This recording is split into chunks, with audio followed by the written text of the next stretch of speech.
In the country of Germany, an 18-year-old woman who was going home one night from a night out at the club encountered a man while waiting alone at the bus stop. He pulled up alongside of her in his car and asked the young woman if she needed a ride home. Initially, the woman ignored him, but the strange man was very persistent. Eventually, she grew tired of his harassment, so she looked at this strange guy as if he had two heads and emphatically refused. The man allegedly got upset with the young woman for her refusal. Thinking that he was trying to be nice to this woman, offering a ride only to get turned down, enraged him. The man exited his vehicle as if he was going to teach this young girl a lesson and marched angrily towards the woman. When he got close enough, he grabbed the girl. She began to fight off this stranger by hitting him in the face and biting him. She broke free of his grip several times and jumped onto his car, causing massive damage, and then crawling through from one side to the other in an attempt to avoid being recaptured. For several minutes, she continued to put up a fierce fight for her life. Unfortunately, she ultimately lost her life to this maniac by strangling her unconscious and allegedly breaking her neck.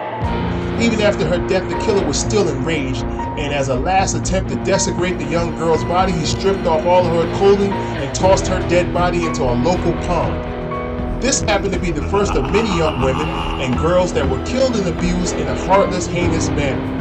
The media labeled their deaths as the disco murders. Let's find out together how and why these young females had to lose their lives by one deranged killer. This channel is about lesser known serial killers. If you're interested, I'll upload new content every Tuesday and Thursday. Well, if you're ready, let's get started. February 1984. A 15-year-old girl by the name of Andrea Workini managed to sneak her way into a nightclub for some fun and dancing. Everyone that knew Andrea allegedly said that she was known to take risks in order to get what she wanted. She was known to go to the club regularly and would hitchhike to and from. This one evening, she entered into a stranger's car, and that would be the last time she would ever be seen alive again. The following day, her body was found strangled to death near an open field and stripped of all her clothing. It was determined that she was assaulted prior to her death. The police had no leads. 6 months later, a 17-year-old girl by the name of Angelica happened to be the killer's next victim. She was last seen waiting at the bus stop one evening after allegedly patronizing a local club. She got into a stranger's vehicle for a ride and was found the following day assaulted, strangled to death, and stripped of all her clothing. For the next 5 years, a killer continued to prey upon young women and girls. They were all found strangled to death, naked, and their bodies dumped into isolated areas. The killings began to take its toll on the community. Citizens became enraged at the authorities for not locating the savage murderer of their young women. Community anger brought about the media's attention. They in turn decided to label these killings as the disco murders because each victim was last seen leaving a club before their demise. March of 2007, the authorities responded to a routine call of someone stealing scrap metal. That man's name was Edgis Schaefer.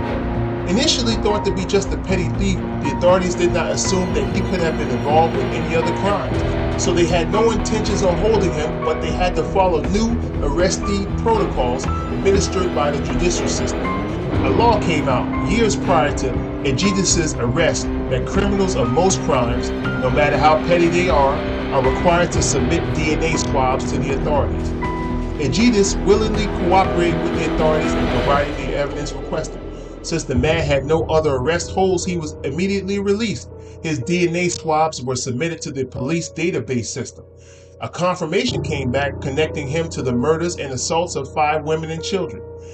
For months, the authorities searched for him to be held accountable for his crimes. In August of that year, he was apprehended and charged for the murders and 3 assaults. It was believed that he was responsible for more homicides, but many of the victims took place prior to DNA extraction. After several denials and appeals were discarded, he was sentenced to life imprisonment. If you're interested in more stories such as these, click on one of the suggested videos above. God bless and stay safe.